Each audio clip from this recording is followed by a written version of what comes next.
Hello and welcome to the Voice of Intuition podcast. My name is Susan Jane and I believe that trusting your intuition is the best way to live your life with meaning and purpose. Each week you will hear about how you can connect, develop and trust your intuition through the wonderful array of guests we have on the show and my own personal experiences. Join me to understand how your intuition can guide you towards a life full of meaning and loving purpose.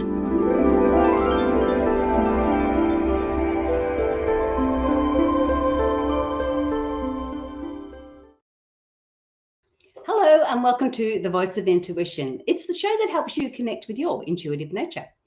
I have a very special guest on the show today, and I think I say that every week because I do have special guests on the show, okay? Just get over that. That's what we're going to do.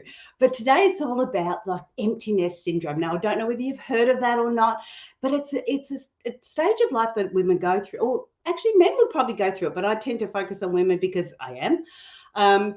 But I know when I went through it, it's a time in your life where you feel like you've got this particular role, mother, wife, and there's these jobs and these things that you do and your life is so busy. And then the kids leave home and all of a sudden you've got this feeling of emptiness. And that's what we're going to be talking about today. But I've got the expert on how to do that. And her name is Lisa. So welcome to the show, Lisa. Hi, thank you so much for having me today. I'm really looking forward to this conversation. This is going to be cool. This is good because this is your expertise and this is what I really like. I know you help women with that transitional periods of different times of their life, but I really wanted to focus on empty nest because I experienced it so much. And I want to know, I'm going to put my feelings and thoughts into it as well. I hope there's no tears, but I know it's quite a challenging time in your life. But first of all, Lisa, I want you to tell the people how you got from wherever that was to wherever you are now, just to get a little bit more idea about your background. Yeah, thanks. As I was listening to your opening, it twigged in me a different way of sharing this story. And it is the evolution of not listening to my intuition to listening to my intuition throughout the journey that brought me to where I am here today. So I was an educator for 20 years. Interestingly, however, I did not ever want to be an educator. The story of lots of people who are in the field of education, they always knew that they wanted to be a teacher in that system. And I actually didn't. I really didn't want to be an educator because my dad was, and I saw how much of his life that it consumed. And I wanted to have a life that was able to have more time for me to spend with my family in particular. And I stopped listening to that intuition when I got to the end of university because I was faced with an unknown of, well, what do I do now? And education was something that was there. I loved children. So there was a spark of that. I loved working with children. I had done that throughout my young adulthood. So I thought, well, in education, I can work with children, which is my passion. And I will just have to figure out how to make it work for my family. Well, that not listening to my intuition, as always, led me down a really challenging path. So while I love children, I found the structure of the education system to be remarkably difficult. And I was always pushing against the structure to the point where I was physically broken down by the pushback that I was always trying to do to make the system better for all of the humans who were involved in that system. And at the same time of my body physically breaking down from 20 years of this extreme effort, my children, as you talked about at the beginning, were getting to this phase where all of a sudden they didn't need me in the same way. And the goals and dreams I'd had for my life looked like getting an education, having a career, and having a young family. That was a story that I knew and I understood and I could envision.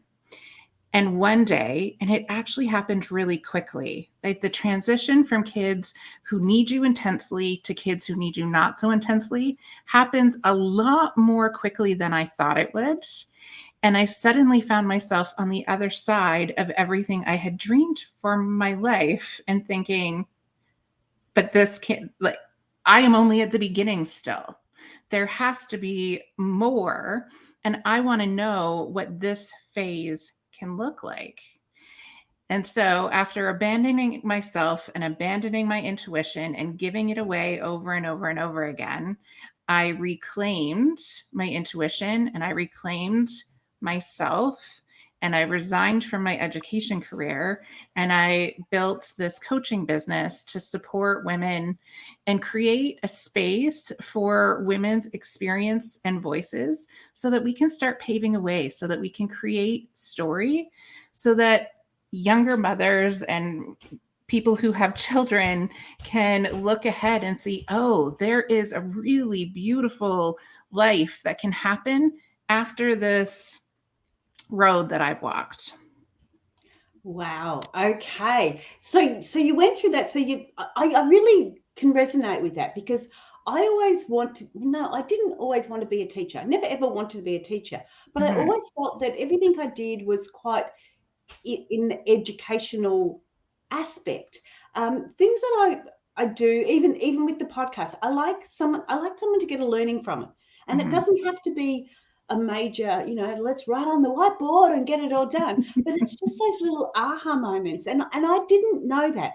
I always remembered as a younger person wanting to help people, and of course at school that means nothing. We have to put into a box, and you were put into this because you want to help people. You need to be a teacher because you love kids. Oh, you need to be a teacher. It's like that's what you need to be. That's what that's the role you have to play. And you tend to go along those lines because honestly, you don't know anything else. No. That's all you've got, isn't it? You go by society's rules, but they're not deliberate rules. They're just what they know. So yeah, I can really resonate with that. So you got into when you were teaching and you went into your transformational coaching business. Were the kids with you then, or did they go after you already did that transition? Yeah, so I will say my kids, it is still a process that's happening. And so my oldest just graduated from high school in June. We had the whole summer where they were working at a residential summer camp. So I experienced what that empty nest really feels like, and also what it feels like when they come home, because they're back now for a little while. Well, my youngest is graduating from high school this year. They're only one school year apart. So they are intently observing this process. And there was a time just over a year ago, where I had taken a 6-week leave from teaching because I couldn't put one foot in front of the other anymore. And when I had been off for about 2 weeks, there was this moment where one of my kiddos looked at me and said, "Oh, there you are."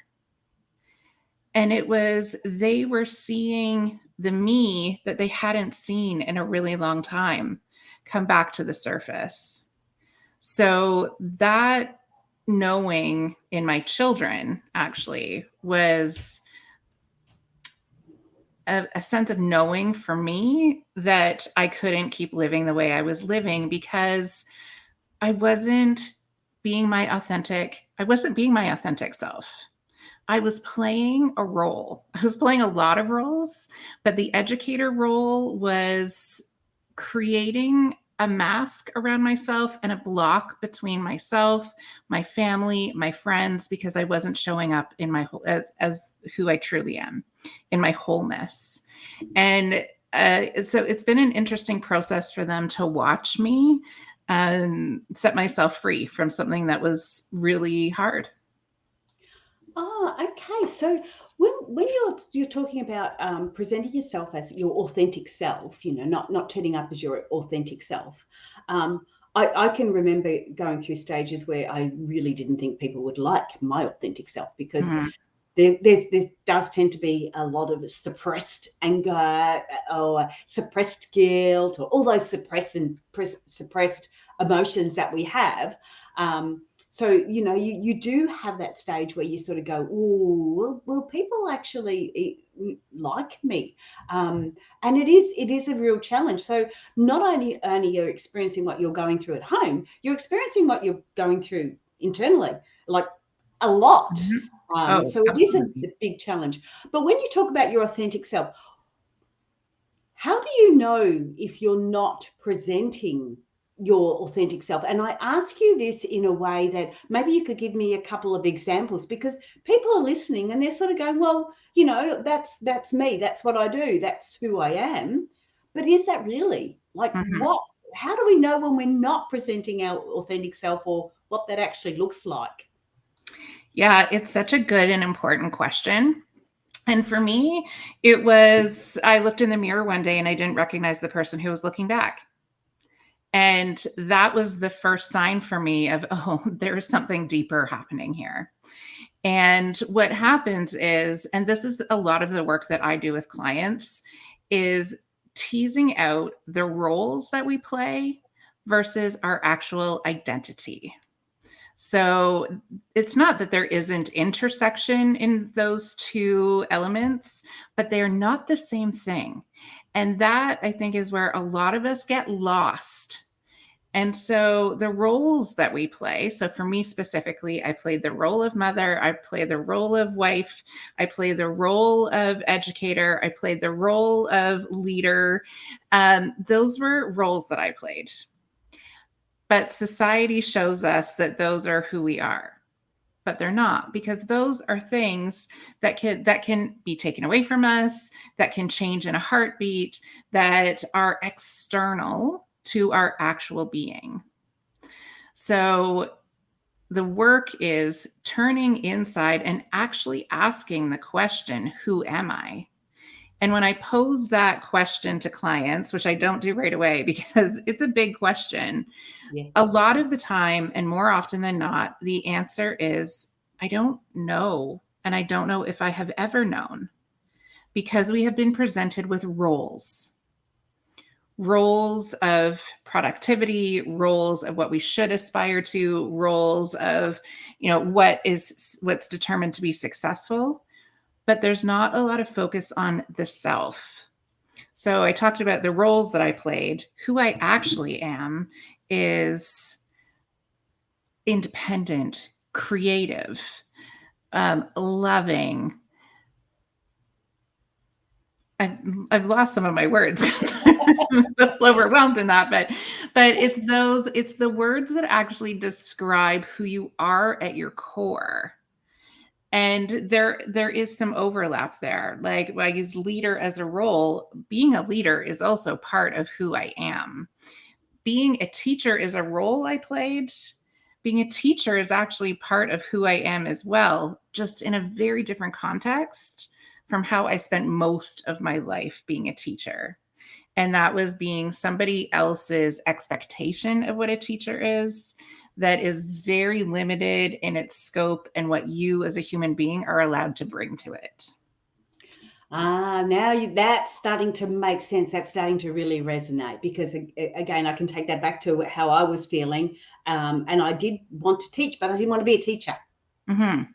And that's what you're meaning. So when you're talking about the two different areas there, yes, you may feel that you're a leader or you're a teacher, but it doesn't mean you have to sit that into a particular role. Exactly. You could be a teacher of art, not necessarily be going through the academic situation. You could still be just showing people how to do painting. It's still Mm-hmm. teaching, and it's still connecting with your creativity as well. So Yeah, it's about understanding who we are and taking that to the role. So it doesn't really matter what role you're playing. Yes, you got it. Yeah. So to be authentic, it's bringing you to the role, not the Absolutely. role to you. Yeah. And that's what creates sustainable change, right? Is the actual act of knowing who I am and then acting and taking action from that well-resourced place. So when I work with clients, that is the first part of the work that we do, is, getting in the weeds and digging into, who am I really? What is really most important about who I am? And then once I have that and I've filled that very empty well, because most of the time it is a very empty well from people who have been pouring into other people for the majority of their lives. Once you fill that, then you can come to whatever the change is that's happening in your life from a place of knowing who you are and why you are doing what you're doing and why it matters. So, for example, when I am working with clients to put a plan in place for how to walk forward into their lives, if they are looking for a new career, for example, then one of the things we talk about is exactly what you just said. Like, what is the most important thing to you, and what will bring you joy, and what will feel like fun, and what will fill you up instead of completely draining you? Mm. Or if they are working on a relationship, because that is something that evolves when your children leave. Because if you haven't spent intentional time continuing to build a relationship with your partner, often what happens is that relationship becomes organizational, right? You're the leaders of a team, and you're co-parenting and you're coaching together, but you develop a shorthand of organizational language, but you lose some of the intimacy in how you communicate with each other. And so when I'm working with clients around rebuilding and reconnecting with their partner, if that's the right thing for them, then it's the same process of, okay, what do you love about you? Fall madly in love with you. And then you will be able to show up to that conversation in a way that is two people who are meeting each other as loving equals. Oh, it sounds cool. Okay, so now I want to get a little bit more details about the emptiness side of things, because that's what we're sort of focusing on. So, what does emptiness? I know there was an emptiness syndrome they used to talk about. What does emptiness mean to you? Like, how? The other thing that I actually, sorry, before I go into there, what you said about when you feel drained, that's when you know you are definitely not being authentic, when you feel drained. Yes. And that's one of those huge big red flag moments. So yeah, and if you feel drained after being with somebody, that is often one of those signs that just you need to do some work. Definitely deep work. Yeah. But what is emptiness syndrome, or what is emptiness, and what are people feeling or experiencing while they're going through this? So I like to use the example of what happens when you have a child as the seed for what happens when your child leaves.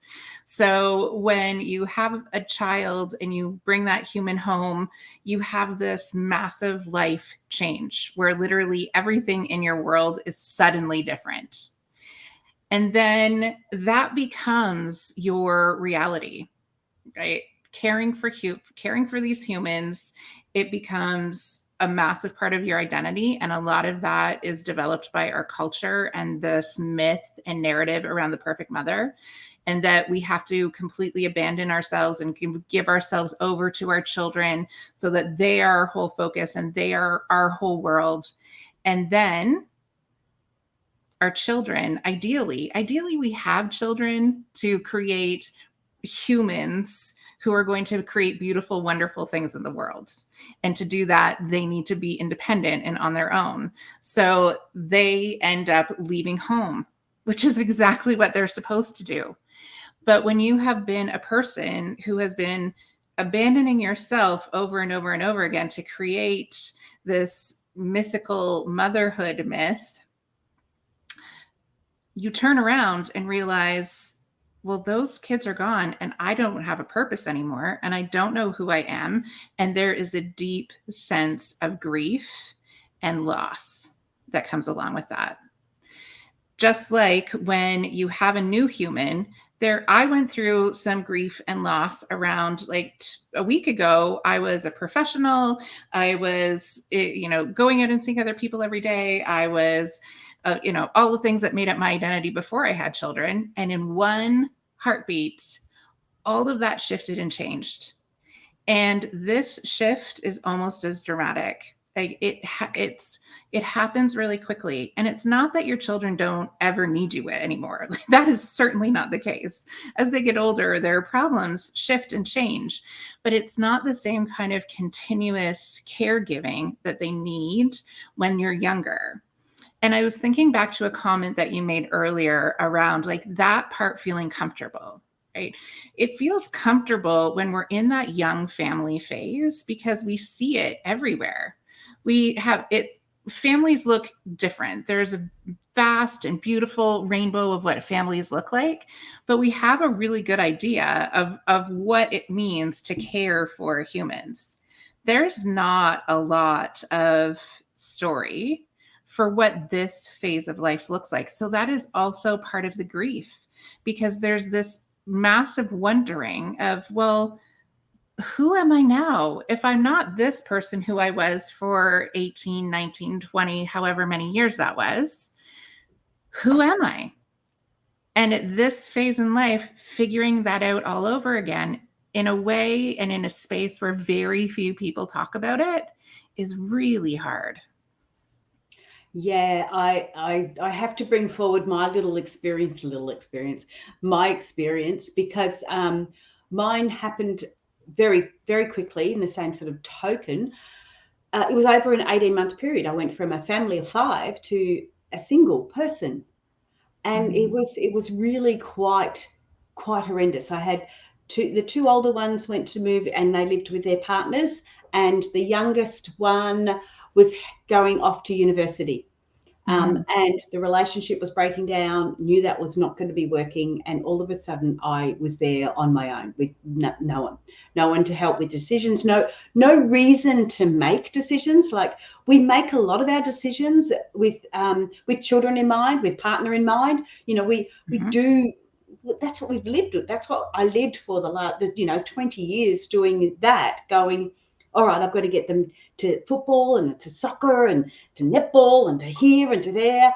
And, you, as you say, you bring your partner into, and we need to be working this out, need to work that out. I did everything around everyone else. And I remember the same sort of thing as you were saying. I was sitting there thinking, I really don't know who I am. I don't know what to do.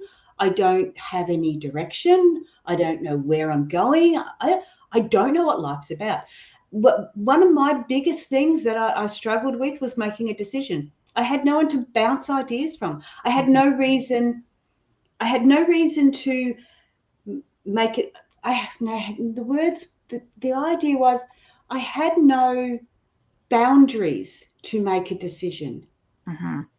I had no boundaries left. Like, it was like, if I need to make a decision on dinner tonight, it's, well, what do the kids will eat? When will they be home? What does the husband like? So you've got these boundaries.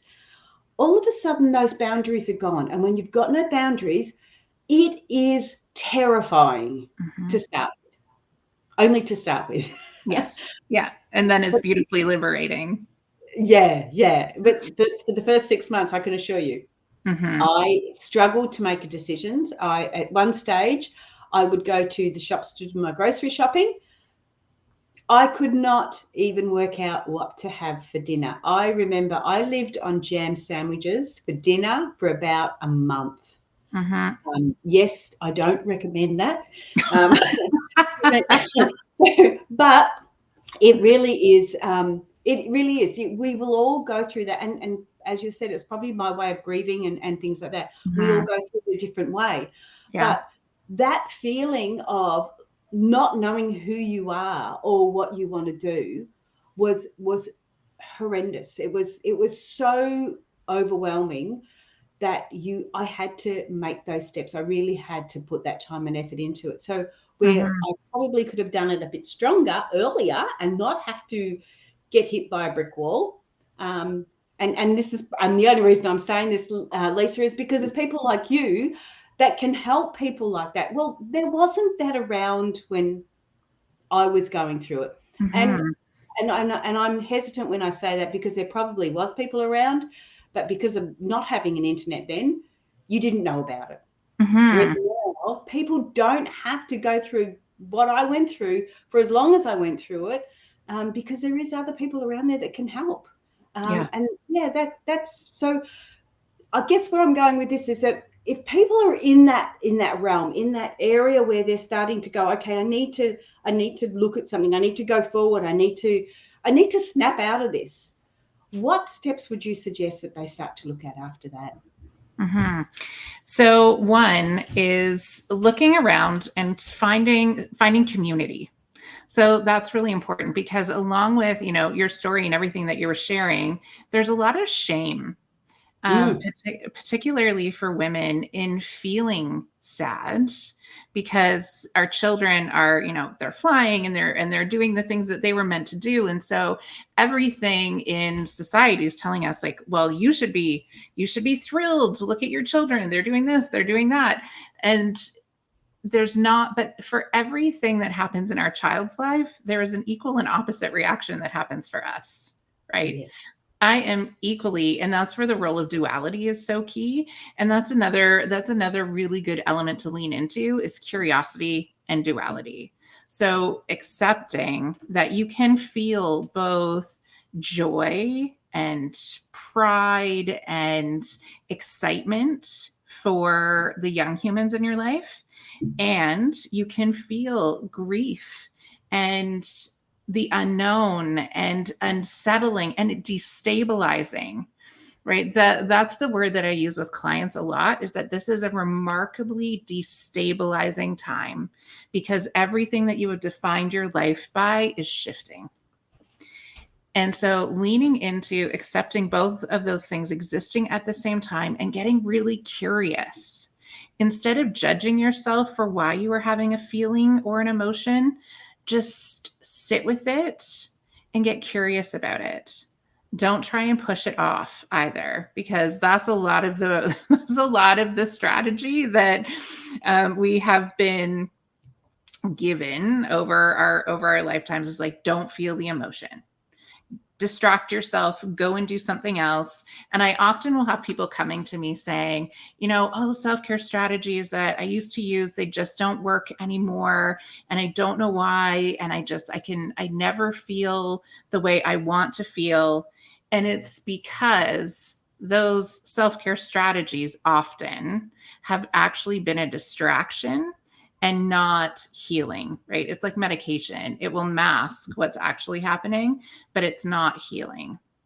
So it's taking time to get curious about what you're feeling, really thinking about, who am I as a human being, connecting with community, and leaning into the possibility that exists now. And accepting that, again, duality, it can be both terrifying and liberating all at the same time. Yeah, and actually, that is how you feel too. I absolutely agree with you 100%.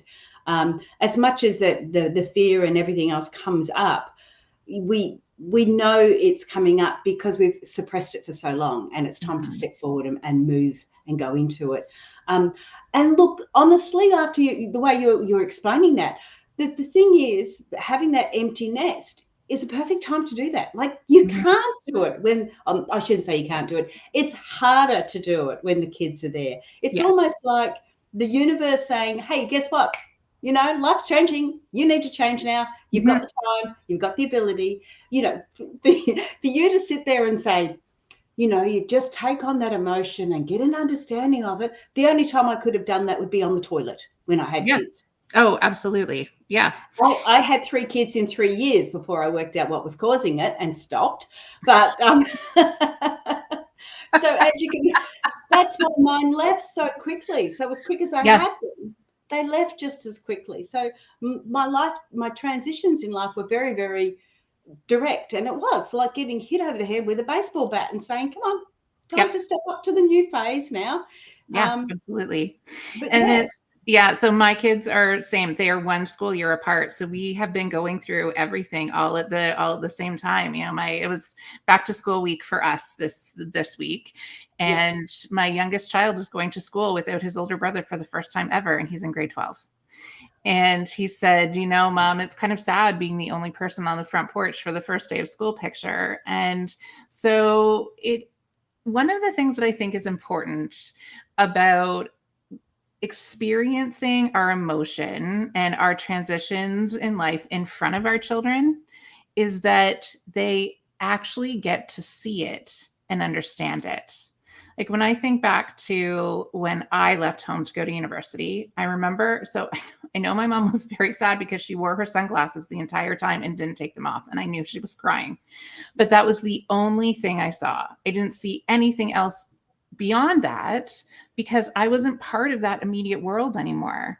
And so there haven't been examples for those of us who have either chosen this life and I mean life with children, or have experienced a life with children.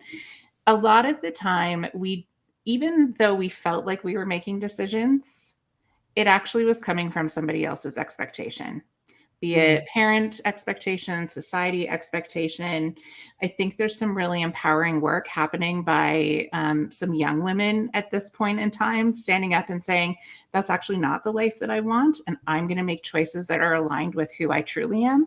And I think it's really exciting to see young women standing in their power in that way, where it has taken me, 46 years to get to a point where I can say, so I don't want to live that way anymore. This is how I actually want to live. Yes, and I agree. I watch my daughters doing it, and it's so it's so you feel like you've done the right thing. I mean, it's taken a long time. My kids are now in their 30s, so and I've got heaps of grandchildren like coming out of my ears. But it's so empowering and so lovely to watch them and see them sort of stand up there and you realize you've done good. But all the negatives and all the crap that you go through and all the learnings that you have to endure sometimes to get through to where you are, when you can sit back and yes, my kids have gone through the teenagers, so it's like I lived that, I survived that. And they've left home and they've had children of their own, and you can sit back and go, you know what, there's got to be some good bits there. So every time they say something, I sort of say, yeah, you probably got back from your mother, and all the negatives I say, oh, you probably got back from your father, because that's what you do. Sure. And then you go, but hang on, you probably got that from me. But anyway, let's not own that one up. So it's nice to sit back and see them, and it's nice to sit back and watch them go through their hard times. As much as you want to help them, it's nice to see them watch how they deal with that, watch what they do to get through that. And it blows me away sometimes watching my kids. I'm in awe of them. And yes, I have to take on board that some of that's me and some of that's their father, and it's like, the good and the bad, but it's just, yes, it's so nice to be able to see that. So going through all these transitional periods that we go through, it is worthwhile.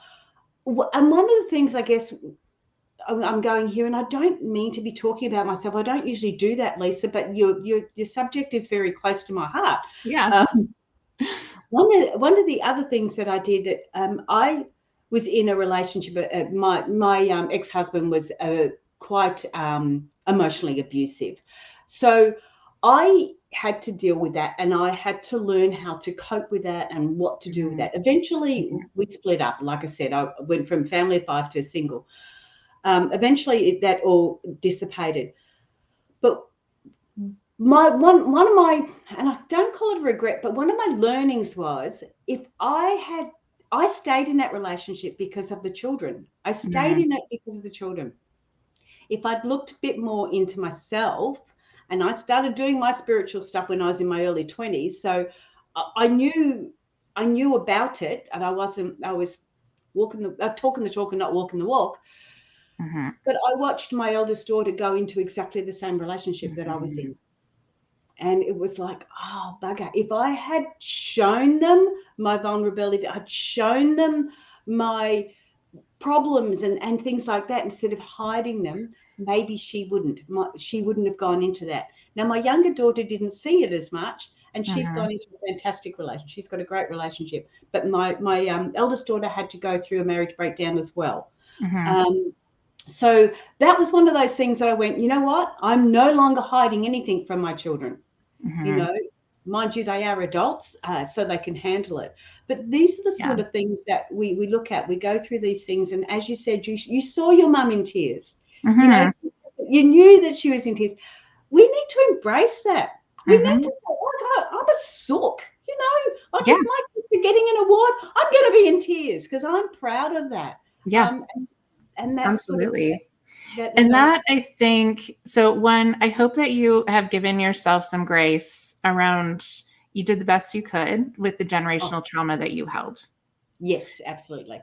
Right. And that's part of, it's the gift and the curse of generational trauma, right? There are stories that live within our DNA that until we are awake to them, we're going to continue to experience. And I think the realization that you had that was really beautiful. Sorry, I'm getting a little teary.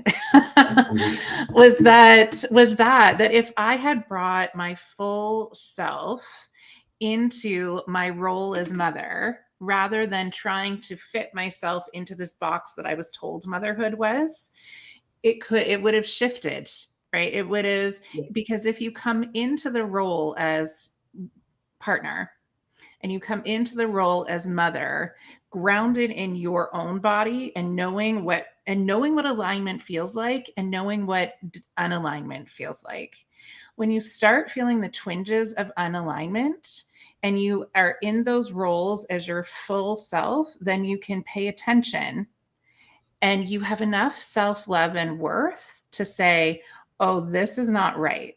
It's not right for me. And if it's not right for me, the truth is it's not going to be right for anybody around me. And so if I set myself free, then I will set everybody else around me free as well. And that's the work of generational healing. Ah, I wish I'd heard that 40 years ago. Thanks very much, Lisa. Sorry. I was 6 then, so That is so true because I kept on looking. It wasn't feeling right. It certainly wasn't feeling right.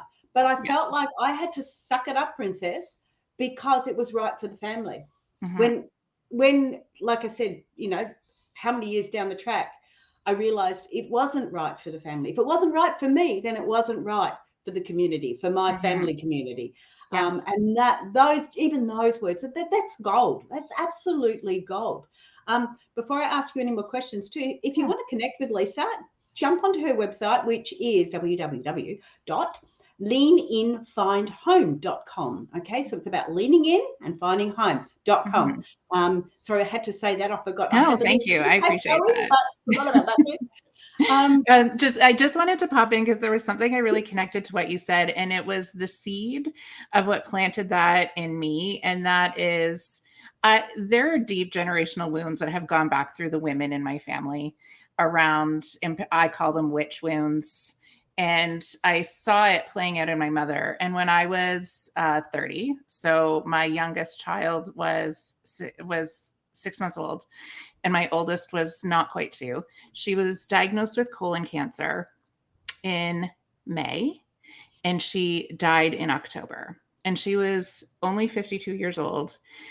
But I watched her leave this world in rage Oh, no. because she had abandoned herself for her family for years, and she had finally gotten into a career and a place where she was standing in her power, she was standing in her light, and within weeks of her getting this job, she was diagnosed with cancer, and it was game over. Like, it was stage 4 by the time they found it.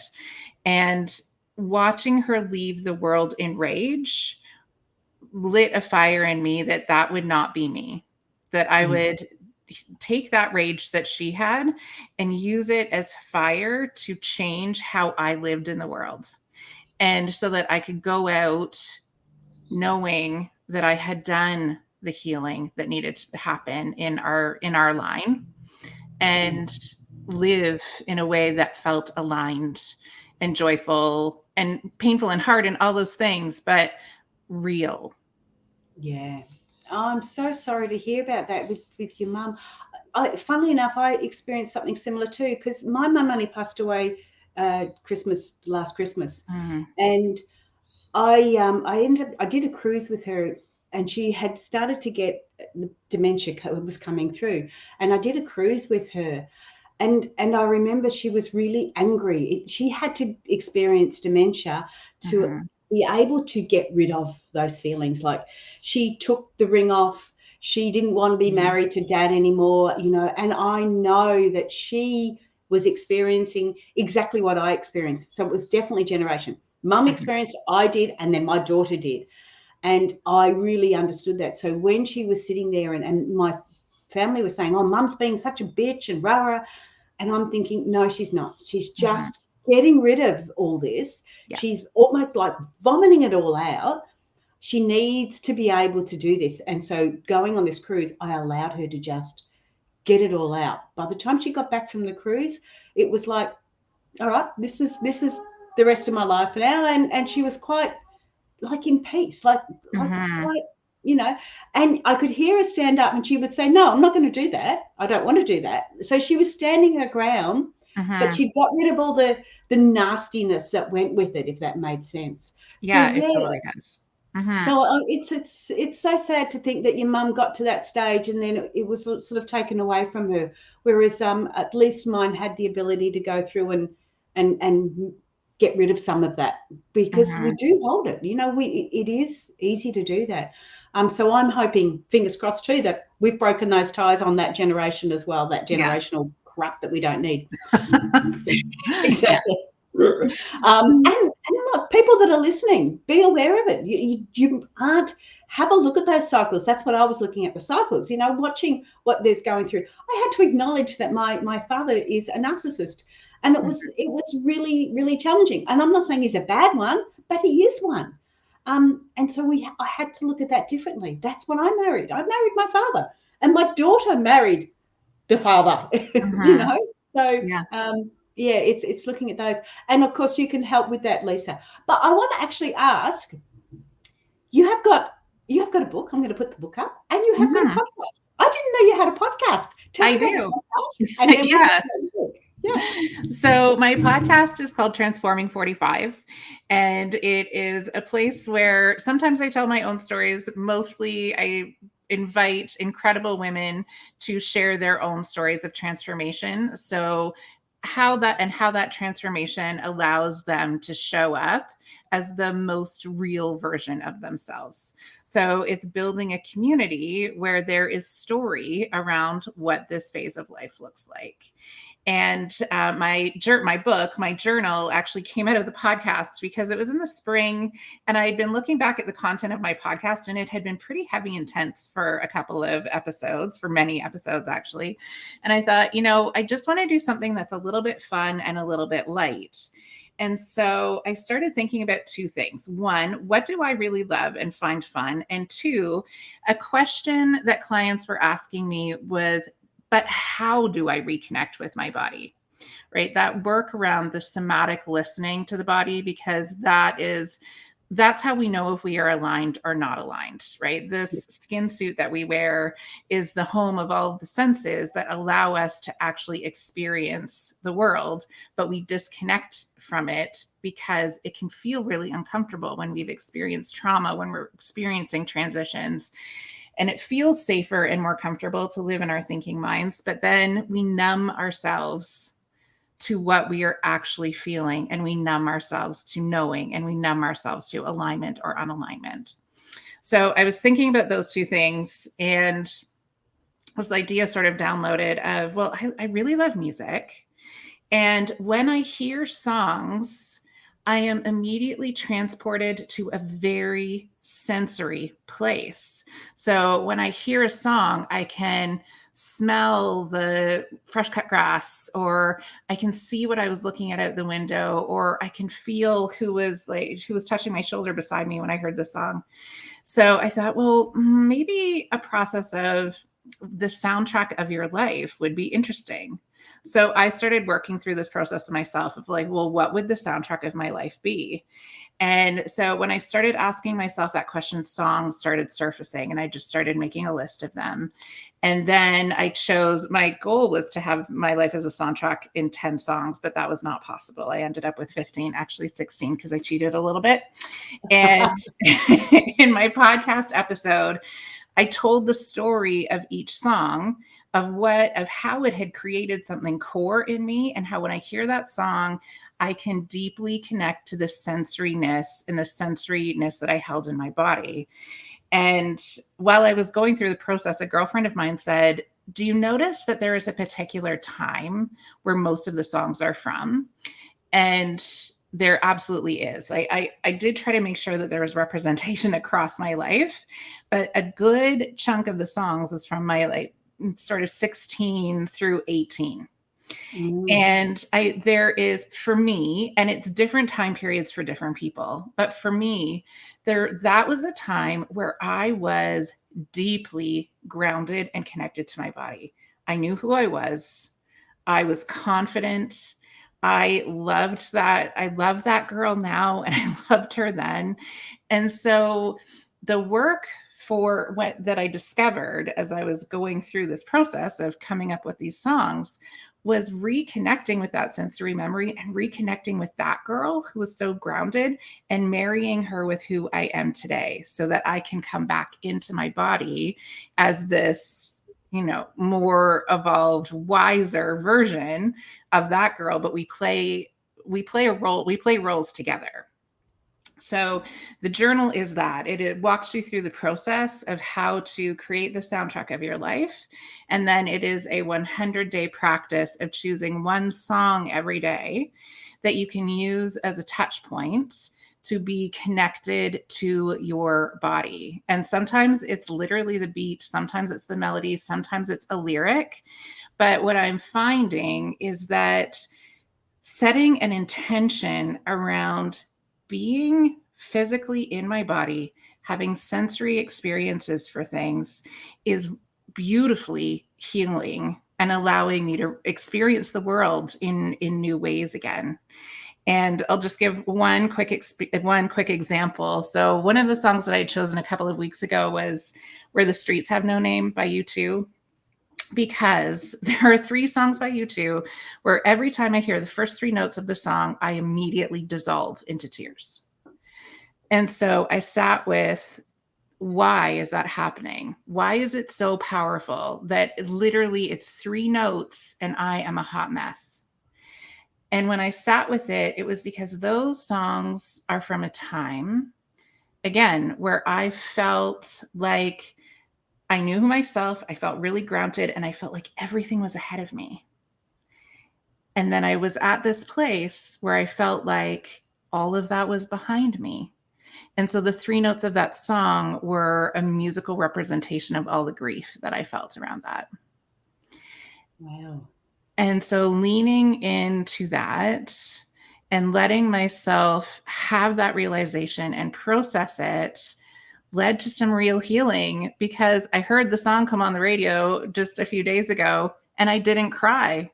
I actually felt some joy in taking all of the excitement that I felt at the beginning of the chapter that I wrote, because now my journey's not over. I'm starting a new chapter. So I can take the energy of that from that time and put it into this embodied phase. Into the now. Yeah. Wow. So that is called Your Life as a Soundtrack by Lisa Boate. Now, jump on and have a look at that. We are getting really low on time. I should have forewarned you. Sorry about that. Have you got something really quick you can just, a final hurrah before we say goodbye? Just listen to yourself. Going back to the beginning of your podcast where you talk about intuition, It is a gift. We are taught that it's not real, but it absolutely is. And it is a gift that when we listen to it, tells us all the answers that we actually need. So give yourself some space and time to be quiet, to stop and slow down, step off of the narrative that tells you that you have to be busy and productive all the time. Slow down, give yourself some time to actually listen and pay attention, and then take just the next right step. You are not going to know what the whole process looks like, but you can take one small step towards it. Thank you so much for being on the show, Lisa. Stay where you are. We are running out of time. Stay where you are. I will be back with you and I'll have a chat with you in a minute. Hang on. Let me press all the right buttons. So guys, jump on the website. It is leaninfindhome.com.